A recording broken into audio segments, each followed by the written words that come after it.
लाचारी सुना। नहीं तोरा मिट्टी के बालक चाहिए, नहीं काठ के बालक चाहिए, नहीं सोना के बालक चाहिए, तो तू कौन किया छो। सुना, भगवान के घर में देर छे अंधेर नहीं छे, जरूर तोरा कोई सा बेटा बेटी पुत्र पुत्री संतान हेता। हे वाला धीरज बांधा और भगवान पर सुरता लगावा। धीरज बांधा धीरा,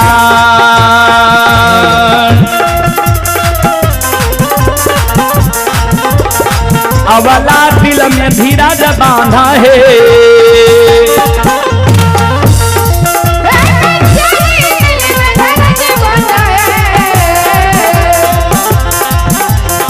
अवला है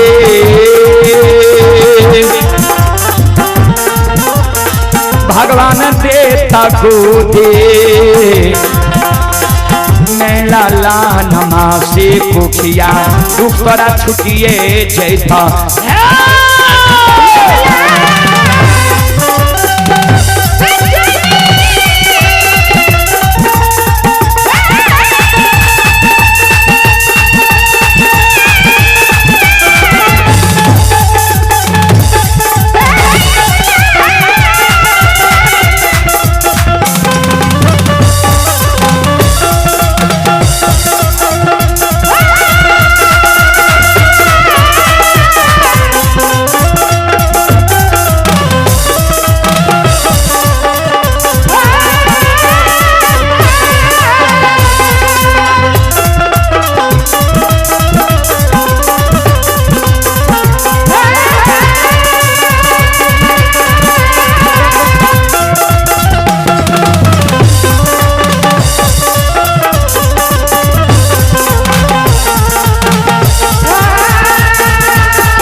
बोल बोल माता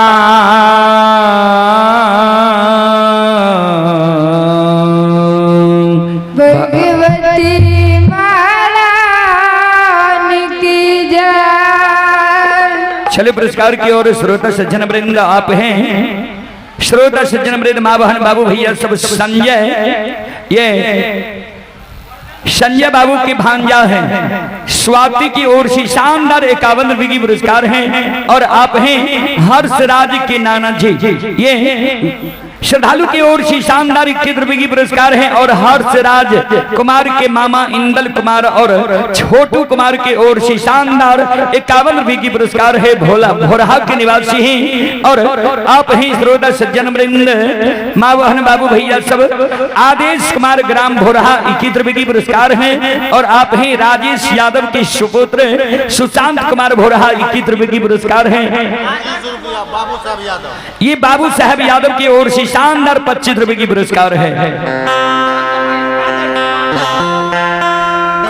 आदर्श कुमार की ओर से भी 51 रुपये की पुरस्कार है। और डॉक्टर घनश्याम कुमार की ओर से भी 51 रुपये की पुरस्कार है। भगवान श्रद्धालु की मनोकामना को पूर्ण करे। जय हो दानी श्रद्धालु की जय हो, उनकी समस्त परिवार की जय हो। जय आप हैं संतोष बधई द्वारिका निवासी हैं। श्रद्धालु की ओर से शानदार 11 रुपए की पुरस्कार है। भगवान श्रद्धालु की मनोकामना को पूर्ण करे। जय हो दानी श्रद्धालु की जय हो, उनके समस्त परिवार की जय हो। आप हैं राधे पोदार की ओर से शानदार 21 रुपए की पुरस्कार है। भगवान श्रद्धालु की मनोकामना को पूर्ण करे। जय हो दानी श्रद्धालु की जय हो, जय हो दानी श्रद्धालु की समस्त परिवार की जय हो।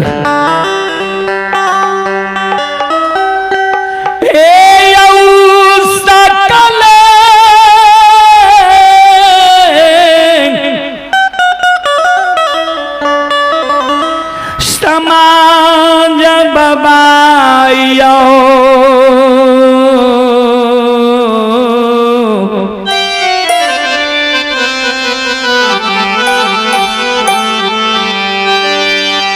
ये भगती सुनई बाली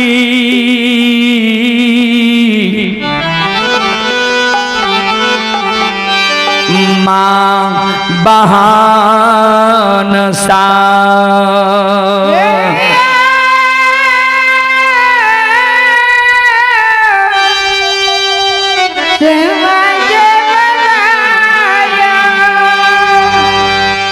शिरोमणि श्रोता बंधु माँ बहन बाबू भैया सब चले पुरस्कार की ओर।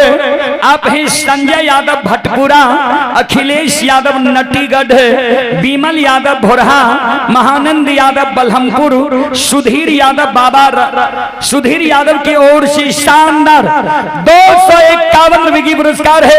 एक बार श्रद्धालु के नाम पर जोरदार ताली हो जाए।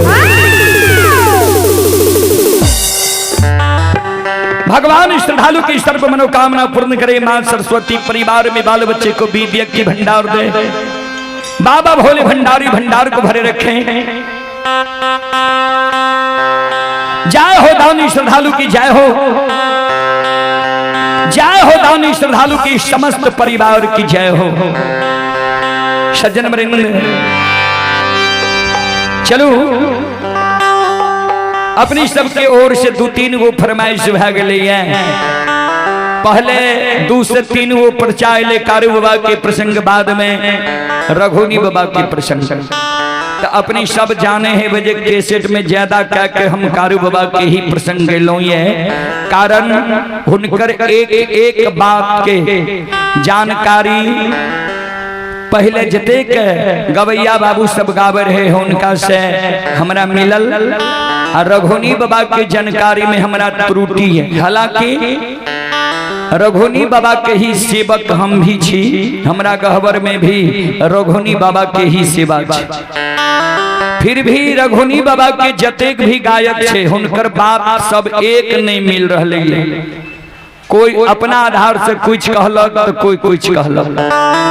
एक आधार से जब सब गवैया गए तब ने हम वो बात के समझवे आ वो चीज के गावे में अच्छा लगते। तो एक कारण हम रघुनी बाबा के भगत के अध्ययन निकलो। ये चलू समय बहुत कम छे किया तो भाई परमानंद परियार के घोषणा भै चुकले। ऐ कारण 5 से 10 मिनट समय बचल होते हुए नित्य भाई के जब समान होते तो हम सब विराम कह दे। ऐ कारण चलू कारू बाबा के ही 2 शब्द अधेरी जंगल के प्रसंग राखी। देखियो सुन लियो, सब कार्यकर्ता पहले एक मत हियो किया तो हम गवैया सब भाई भाई छी। यहाँ सब जे हमरा सब में चाहबे झगड़ा लगबेती अच्छा नहीं। विचार भेले तो पहले घोषणा किया के विचार क्या के घोषणा करे के चाहिए। अब हुनकर समय छी, हुनकर समय हेते। श्रोता भगवान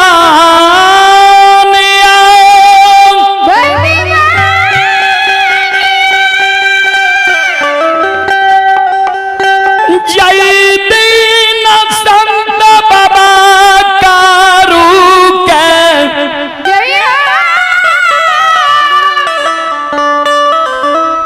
आधारी जंगल में माँ गहील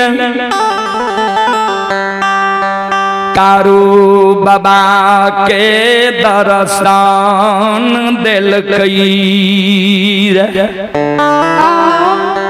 बाबूजी। जय समय में माँ कमला माँ गहिल से नंद ग्राम महापुरा से सत्य करा के अधरी जंगल पहुंच ले रहा है। माँ गहिल के कह दिल के जा तक कारू के हाथ से लाठी नहीं लभी तक कारू मार नहीं खाता। कारू बाबा बछरू हाँ कने महापुरा के ओर आबई रही।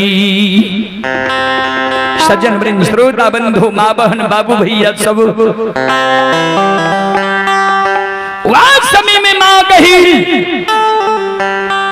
संत बाबा कारू के दर्शन दल के कारू बाबा माँ गहिल के झूमर गईने आवे रहे, कंधा पर लाठी रहे। माँ गहिल के गीत के गुनगुने ने आवे रहे। आइयो कैल जगह बार भैसान बाबूजी संधिया समय में गांव के ओर बहियार से चलल तक कोनो ने कोनो देवी देवता के गीत के गुनगुनैने ओहिना कारू बाबा माँ गहिल के गीत के गुनगुनैने आवे रहे। जे तोहार महिमा छो गए गहिला माँ ए दुनिया में आगा माँ नहीं गया पा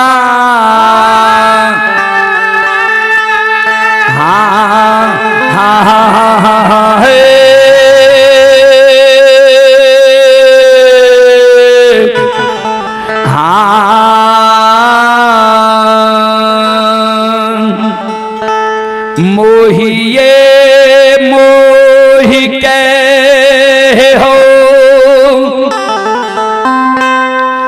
गाबै छै बैरागी गहिल के आनु हो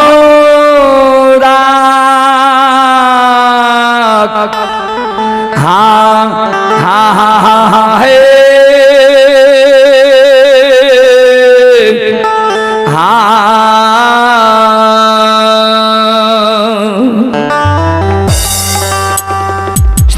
सज्जन मृद माँ बहन बाबू भैया सब माय माय के संत बाबा कारू जे माँ गहिल के अनुराग के गईने आवे रहे, गाय के बछरू के साथ लेने आवे रहे।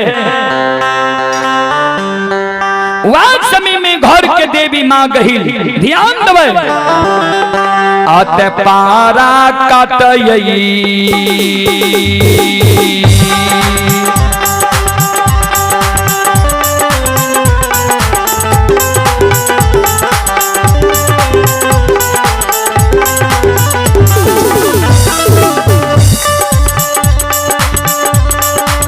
हे गहिला माँ पारत छयैता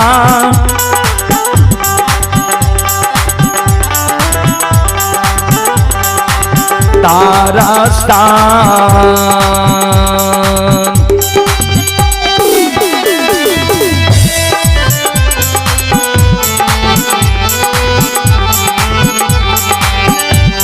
आये कहिए ये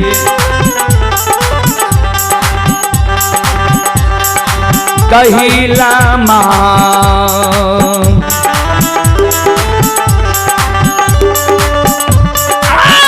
बाबा कारू के धरी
श्रोता बंधु आप ही Yogendra Poddar Dwarika ward number 15 Yogendra Poddar Dwarika ward number 15 की ओर से शानदार 51 रुपये की पुरस्कार हैं और आप हैं कृष्णा कुमार अंकेश कुमार नटीगढ़ कृष्णा कुमार और अंकेश कुमार की ओर से शानदार 51 रुपये की पुरस्कार हैं।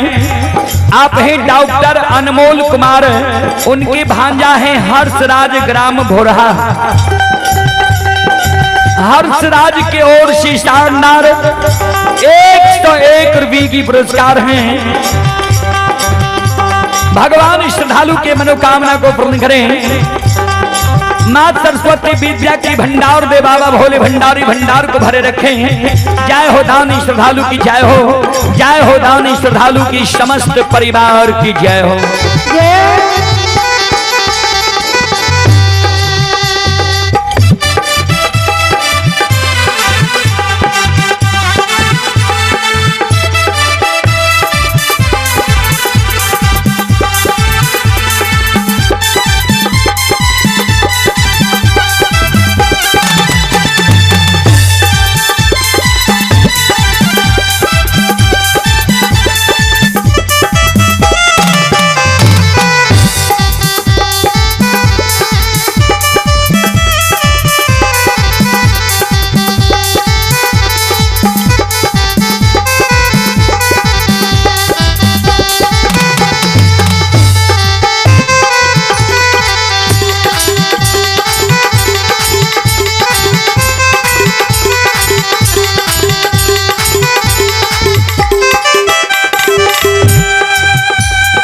सज्जन वृंद चले पुरस्कार की ओर आप ही गोविंद चौधरी पंचायत वार्ड सदस्य सचिव अध्यक्ष सिमरी पंचायत श्रद्धालु की ओर से शानदार 51 रुपये की पुरस्कार है और आप हैं रमेश यादव रायपुरा वार्ड नंबर 5 पंच भोरहा की ओर से शानदार 105 रुपये की पुरस्कार है। भगवान श्रद्धालु की सर्व मनोकामना पूर्ण करें। और आप हैं रोबिन यादव भोरहा रोबिन यादव की ओर से शानदार 25 रुपये की पुरस्कार है। भगवान श्रद्धालु की मनोकामना को पूर्ण करें। जय हो दानी श्रद्धालु की जय हो दानी श्रद्धालु की समस्त परिवार की जय हो।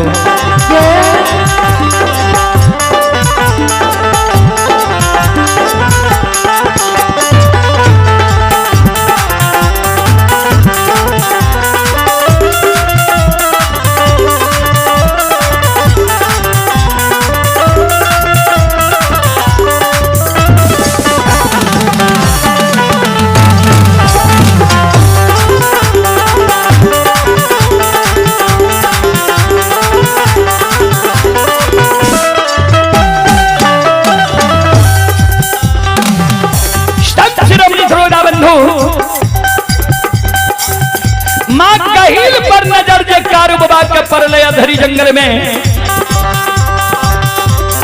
संत बाबा कारू एक हाथ से मां कहिल के चरण में प्रणाम करे छे आ एक हाथ से मां कहिल एक हाथ में लाठी छे आ एक हाथ से मां कहिल के प्रणाम करे छे। जे माता प्रणाम मां कहिल कारू के कहे कारू हो अब तू बच्चा नहीं छो जवान भागल हो अब तू नादान नहीं छो सियान भागल हो किछ दिन में बाल बच्चेदार आदमी है भो अभी तक तोरा ज्ञान नहीं भेल जे लोग बड़ बुजुर्ग माता पिता देवी देवता के मंदिर गहवर में कोना प्रणाम करे छे अभी तक तोरा ज्ञान नहीं भेल मानव बड़ बुजुर्ग माता पिता देवी देवता के मंदिर गहवर में दोनों कर जोड़ के सिर नवा के प्रणाम करे छे। कोई भी मानव के बाबूजी मुहा मुही जा स्पष्ट कोनो बात कह दियो तत्काल मानव लजा जाए।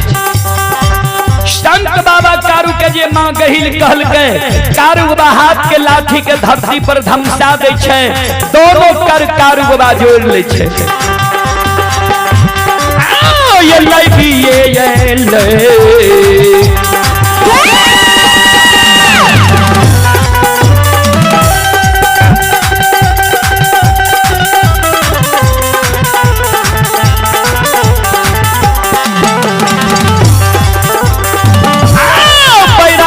हो ले दिए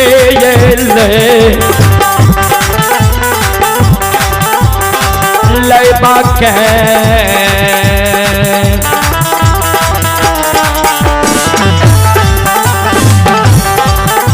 ये हो करे छइये संत कारू बाबा माता कही चरण में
ये सुनो सुनो सुनो भैया सुनो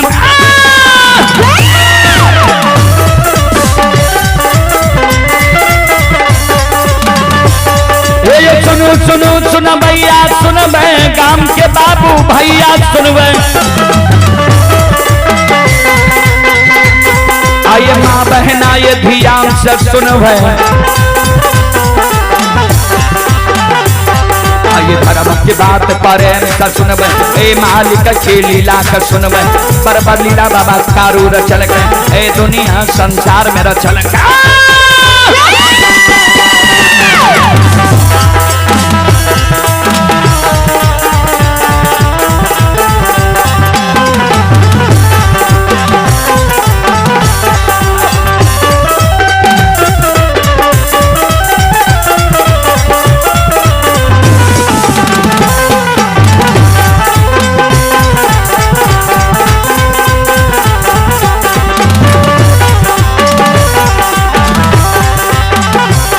ये जो भाग के देर भगवती के सुमना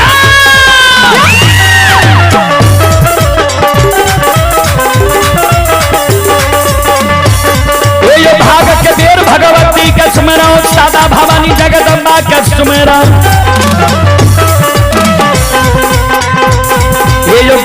भैया गुरु बाबा के सुमरो। आइए विद्या के दादा सरस्वती के स्मरो, गौरी के पुत्र गणेश के स्मरो, उमापति योग महादेव के स्मरो, हरे योग वीर पवन सुत के स्मरो, दुर्गा काली महाकाली के स्मरो, सभा के बीच बाबा रघुनी के स्मरो।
चले पुरस्कार की ओर आप ही बिट्टू कुमार और प्रियांशु कुमार भोरहा के निवासी हैं। बिट्टू कुमार और प्रियांशु कुमार भोरहा के निवासी हैं। श्रद्धालु की ओर से श्रद्धा के साथ बड़ी उदार दिल से शानदार 51 की पुरस्कार है। और आप ही सुधांशु कुमार, ये सुधांशु कुमार कहरा के निवासी हैं, थाना सहरसा जिला सहरसा। ये सुधांशु कुमार की ओर से शानदार 101 रुपए की पुरस्कार है। और आप हैं सचिन यादव सकरौली किराना स्टोर हुसैन चक चौक। आप हैं सचिन यादव ग्राम सकरौली के निवासी हैं और इनका किराना स्टोर हुसैन चक चौक पर है। श्रद्धालु की ओर से श्रद्धा के साथ बड़े उदार दिल से शानदार 201 रुपए की पुरस्कार है। एक बार श्रद्धालु के नाम पर जोरदार ताली हो जाए।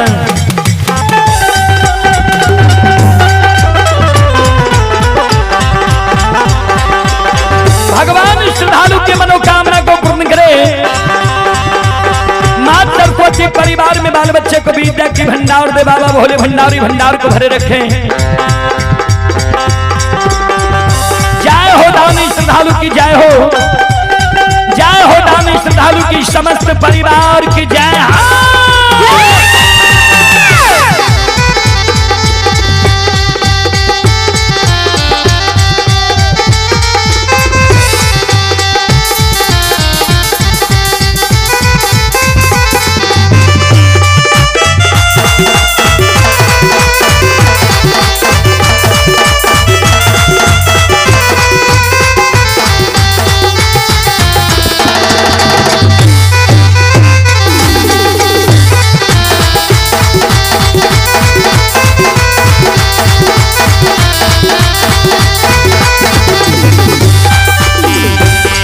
हो भोला बाबा भंडार का भरिए दी हो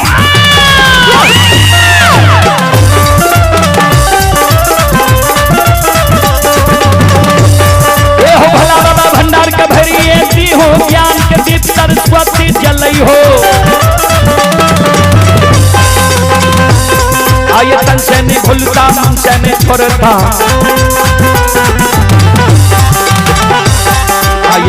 सबैया सेवक कैसी हो, सेवक के मन के मनोरथ हो रही हो। बिगड़ल काम कभी मन बनई हो।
हैं Bablu and Sonu gate main gate number 21 है। आप हैं Bablu and Sonu gate main gate number 21 की ओर से शानदार 101 रुपए की पुरस्कार है। और आप हैं सुशील कुमार भोरहा के निवासी हैं, सुशील कुमार की ओर से शानदार 11 रुपए की पुरस्कार है। बारी से नहीं देवे ना करवे देता है संत श्रोमणी श्रोता बंधु। आप हैं स्वर्गीय बाल गोविंद प्रसाद यादव ग्राम सेवक। आप हैं स्वर्गीय बाल गोविंद प्रसाद यादव ग्राम सेवक की ओर से शानदार 101 रुपए की पुरस्कार है। और आप हैं रामचंद्र कुमार पिता उमेश यादव हुसैन चक श्रद्धालु की ओर से 101 रुपए की पुरस्कार है। राजा राम कुमार पिता गुरुदेव यादव बेलवारा। आप हैं राजा राम कुमार पिता श्री गुरुदेव प्रसाद यादव बेलवारा। श्रद्धालु की ओर से श्रद्धा के साथ बड़े उदार दिल से शानदार 101 रुपए की पुरस्कार है। एक बार श्रद्धालु के नाम पर ताली हो जाए।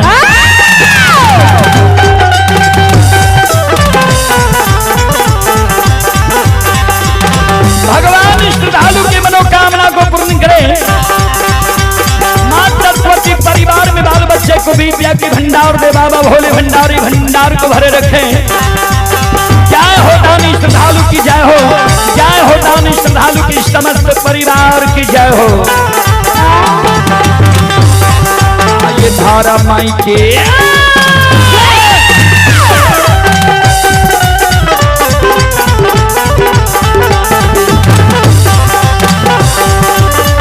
सुन भैया धारा माई के माँ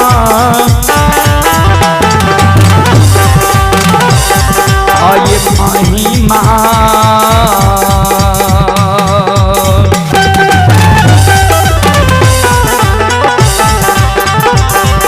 अपार छै समाज बाबा हे यो छलै दुनिया।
धर्म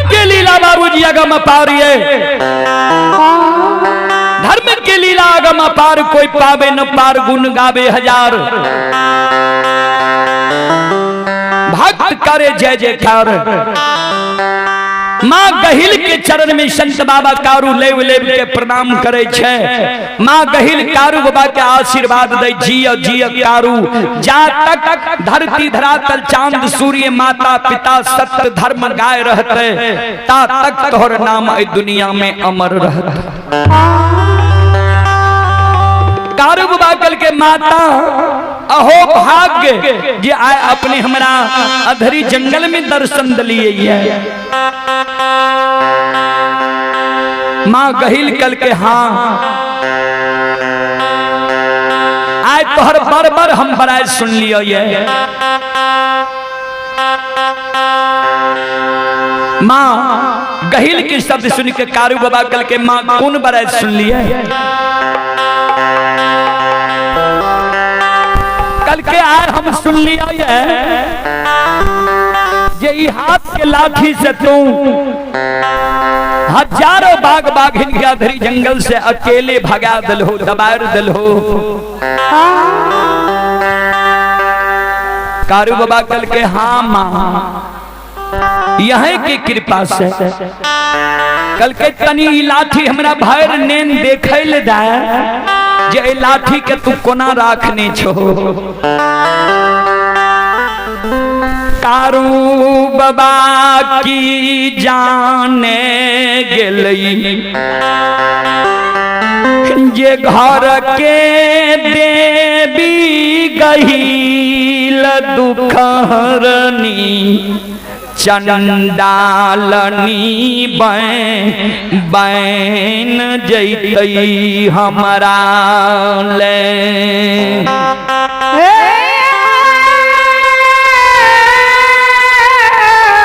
मोबाइल टा चलेबे की वोल्टेज देखो। सज्जन वृंद श्रोता बंधु संत बाबा कारू का मन में छल परपंच नहीं रहे, घुर्जी नहीं रहे बाबूजी किया तो या तू वंश में जन्म लेके रहे है। संत शिरोमणि श्रोता बंधु माँ बहन बाबू भैया सब ध्यान देवे।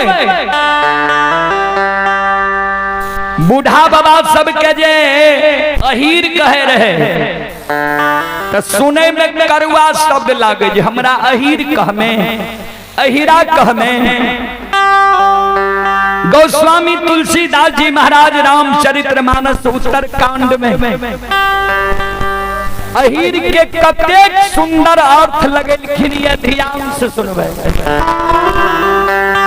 संत शिरोमणि श्रोता बंधु माँ बहन बाबू भैया सब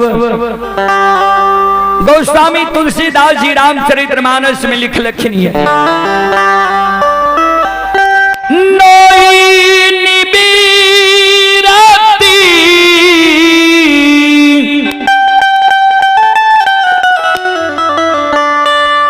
पात्र विषबासा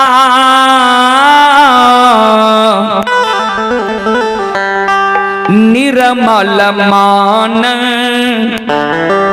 अहीर निज दासा। नोई निवृत्ति पात्र विश्वासा निर्मल मन अहीर निज दासा। जकरा मन निर्मल छे, जकरा मन में छल नहीं छे, परपंच नहीं छे, घुर्जी नहीं छे, छो पांच नहीं छे, ओकरा अहीर कहल जाय छे। अहीर के अर्थ गोस्वामी तुलसीदास जी रामचरितमानस में लगेलखिन ये ओ के अर्थ नहीं, अहीर के अर्थ मल। जकरा हृदय में मल नहीं है, छल नहीं है, परपंच नहीं है, घुर्जी नहीं है, ओकरे अहीर कहल जाय छे। कारू बाबा के मन में छल परपंच घुर्जी नहीं रहे, माँ गहिल के हाथ में लाठी दे देलक। जहिना माँ गहिल के हाथ में लाठी जाई छई, घर के देवी गहील संत बाबा कारू के लिए बेईमान बन गेल। माँ गहील संत बाबा कारू के हाथ के लाठी लाके आसमान में उड़ गए, चिल्हा के रूप धारण करके। कारू बाबा धरी जंगल में चारों बगल ही आवे, आवाज लगावे माँ माता अपने हमरा घर के देवी छिए, हमरा से माँ यहाँ छाल नहीं क्या सके छिए।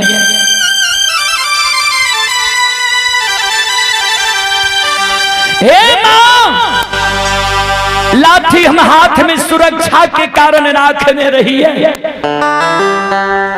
लाठी अपने लाल लिए लाठी माँ हमरा दे दिया। ई जंगल घना घोर छे, जंगल में बाघ सिंह सदुल बास करे छे, माँ हमरा लाठी दे दिया। घर के देवी गहील चंडालनी लाठीला आसमान में उड़ गेलई।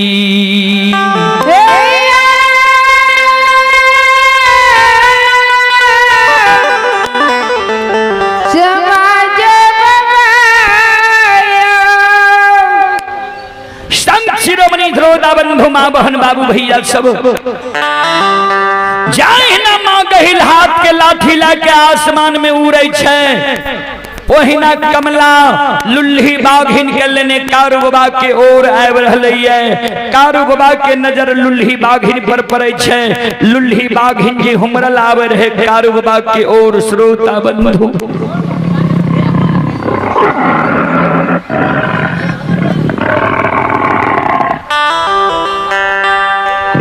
लुल्ही बाघिन जे कारू बाबा के ओर हुमरल आवे रहे। कारू बाबा के नजर कमला पर पैर गेलई। लुल्ही बाघिन पर पैर जाई छै।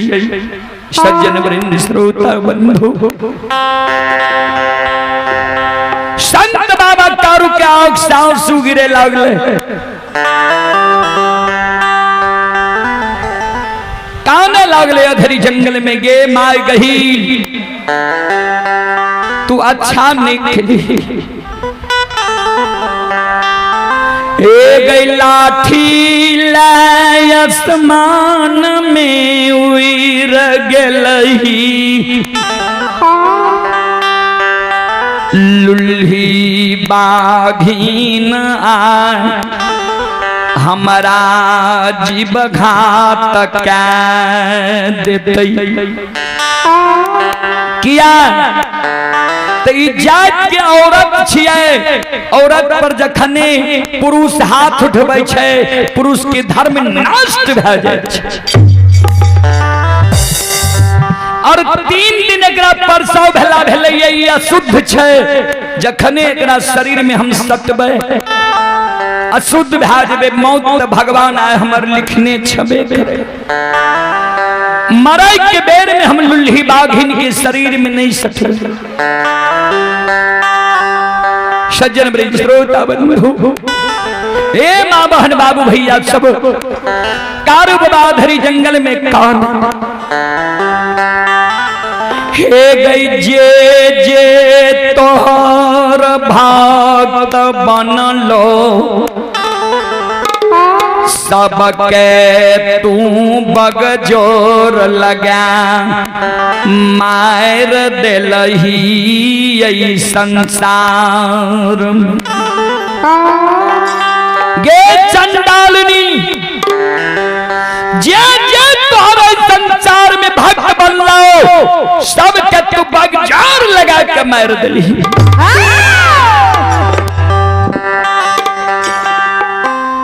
हे गई सुखासन के बासी खेदन तोहर भक्त बनलो खेदन के बन सुरहा में बगजोर लगा दिलही।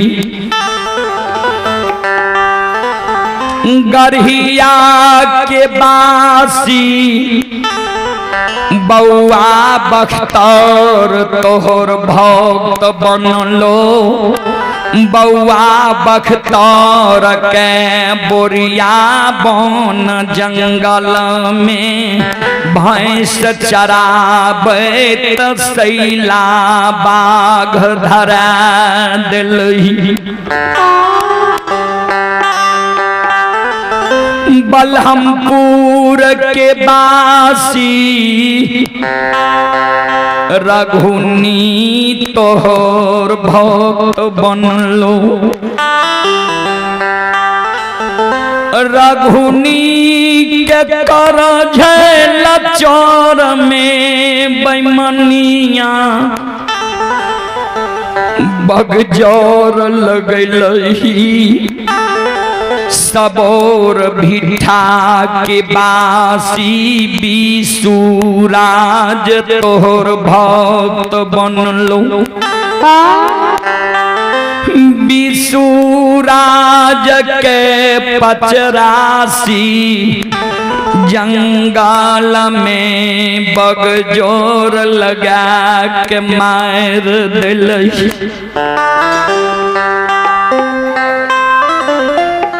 हमारा माया मती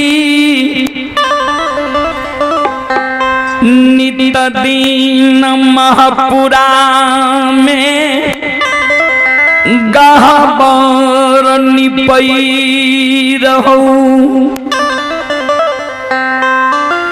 बिना पूजा करने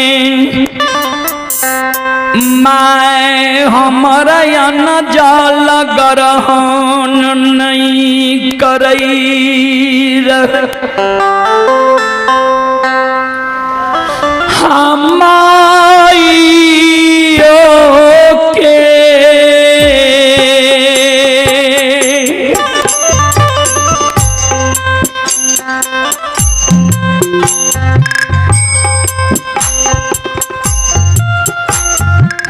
बैमनिया माई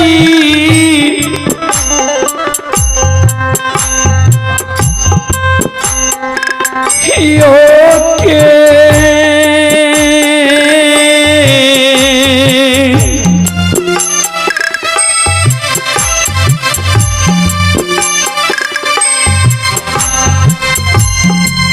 आ गया सके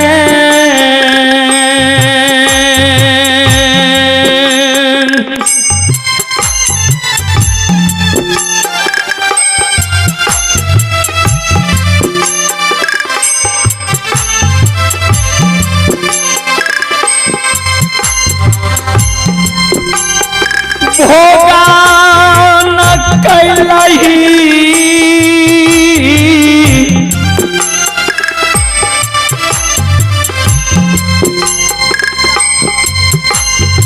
गहील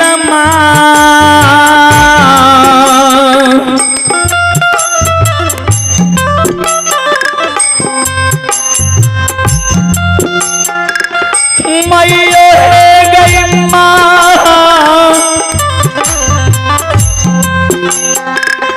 पूरा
चले पुरस्कार की ओर। आप हैं दीपनारायण यादव नेताजी हुसैन चकिए दिनेश चंद्र बाबू की खास कार्यकर्ता हैं। श्रद्धालु की ओर से शानदार 21 रुपए की पुरस्कार हैं। और आप हैं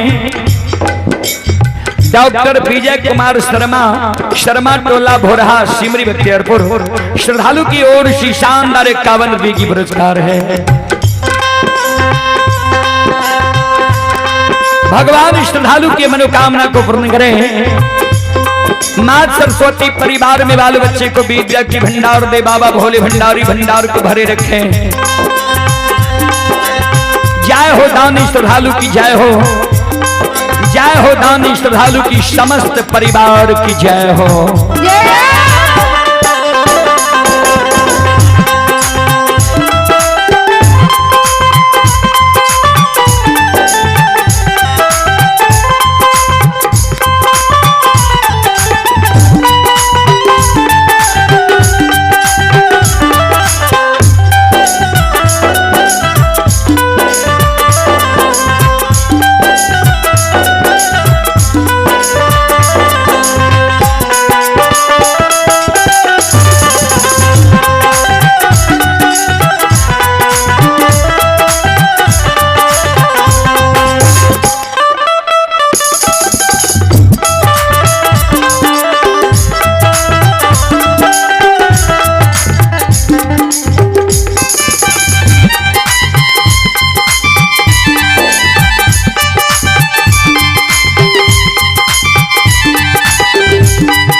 बंधु चले पुरस्कार की ओर। आप हैं प्रमोद कुमार यादव के सुपुत्र आदर्श कुमार और दिवाकर कुमार की सुपुत्र सत्यम कुमार साजन कुमारी भोरहा के निवासी ही 25 रुपए की पुरस्कार है। भगवान श्रद्धालु की मनोकामना को पूर्ण करे। जय हो दानी श्रद्धालु की जय हो। परमानंद पंजा रंडोली परमानंद पंजा जय हो दानी श्रद्धालु की समस्त परिवार की जय हो।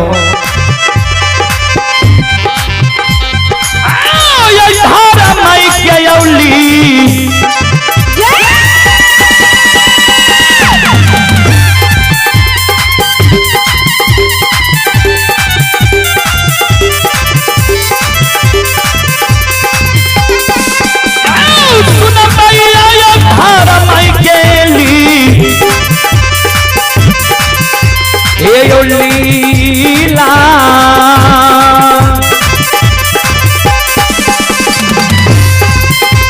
अपार छैयो समाज बाबा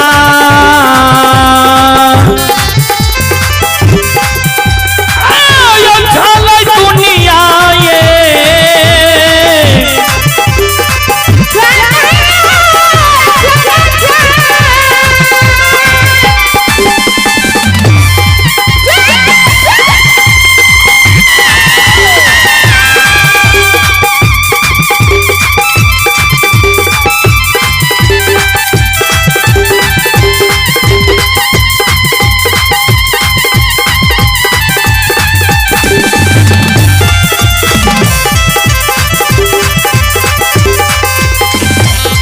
ये सुनो सुनो सुन भैया सुन बे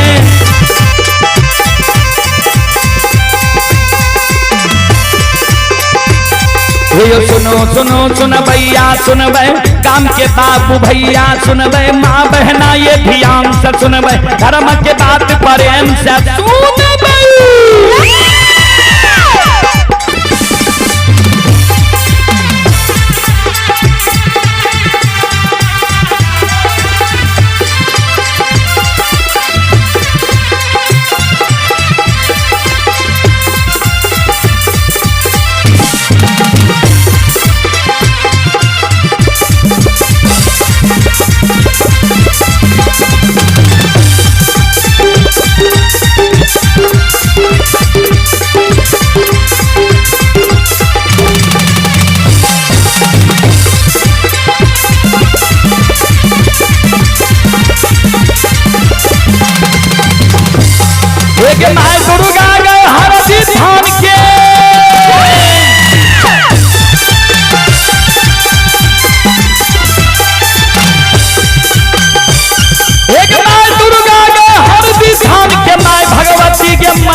हे माँ बिसहरी बिबारी थान के, माँ तारा के महिषी धाम के, माँ गंगा के मानसी घाट के, माँ कत्यानी के रेलवे का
बाबू भैया सब चले पुरस्कार की ओर। आप हैं अमित यादव, पुत्र अरविंद कुमार यादव, पंचायत सिमरी पैक्स अध्यक्ष। ये अमित यादव की ओर से श्रद्धा के साथ बड़े उदार दिल से शानदार 500 रुपये के पुरस्कार हैं। एक बार श्रद्धालु के नाम पर ताली हो जाए। और आप ही सज्जन वृंद मुकेश कुमार यादव सिंहेश्वर, थाना सिंहेश्वर, जिला मधेपुरा। ये मुकेश कुमार यादव सिंहेश्वर स्थान के निवासी ही श्रद्धालु की ओर से शानदार 101 रुपये की पुरस्कार है। भगवान श्रद्धालु के मनोकामना को पूर्ण करें। जय हो दानी श्रद्धालु की जय हो, जय हो दानी श्रद्धालु की समस्त परिवार की जय हो।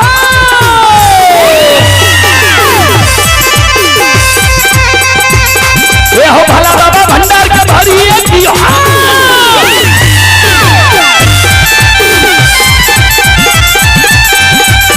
ये हो भला बाबा भंडार का भरी दियो हो, ज्ञान के दीप सरस्वती जलई हो।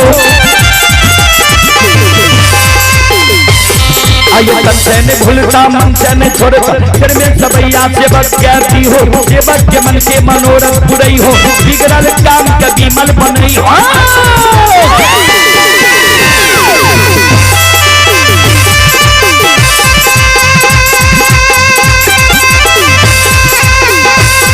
सज्जन वृंद मावहन बाबू भैया सब आप हैं शिवनंदन यादव भोरहा। शिवनंदन यादव भोरहा की ओर से श्रद्धा के साथ बड़े उदार दिल से शानदार 551 रुपये की पुरस्कार है। एक बार श्रद्धालु के नाम पर ताली हो जाए। भगवान श्रद्धालु के मनोकामना को पूर्ण करे। जय हो दानी श्रद्धालु की जय हो, जय हो दानी श्रद्धालु के समस्त परिवार की जय हो।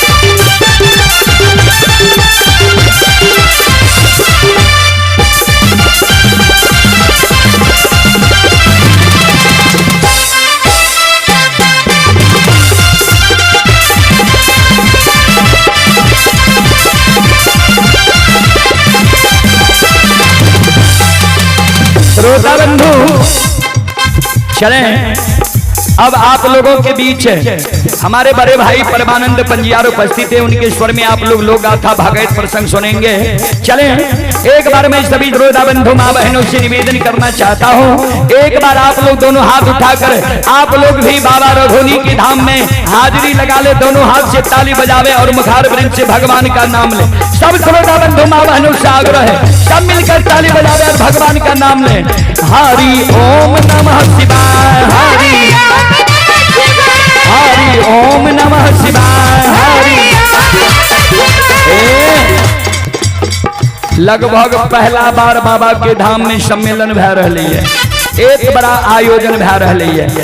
अपने सब संग ये ताली बजबे और भगवान के नाम में कंजूसी नहीं करियो, किया तो यहन मौका बार बार नहीं मिले छे। एहि कारण सब श्रोता बंधु माँ बहन से आग्रह करबे, एक बार बाबा रघुनी के नाम पर दोनों हाथ ऊपर करियो, सब माँ बहन बाबू भैया सब से आग्रह करबे, ताली बजाबू। हरि ओम नमः शिवाय, हरि ओम नमः शिवाय, हरि ओम नमः शिवाय, हरि ओम नमः शिवाय, ओम नमः शिवाय, हरि ओम नमः शिवाय।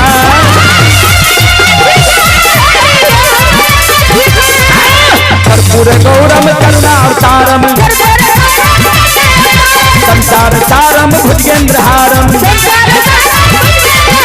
दादा बसंत बिहार बिंदे, दादा बसंत बिहार बिंदे,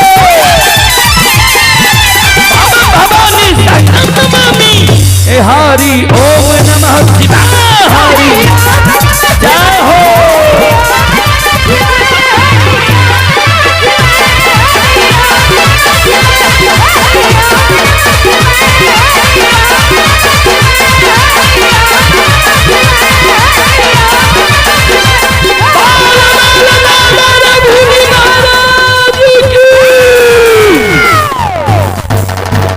जय जय जय श्री सीता। अपने सब सुन लो, माँ भगवती लोक गाथा भगत मंडली गायक रूदल पजियार, ग्राम पंचायत बेलवारा प्रखंड सिमरी बख्तियारपुर जिला सहरसा।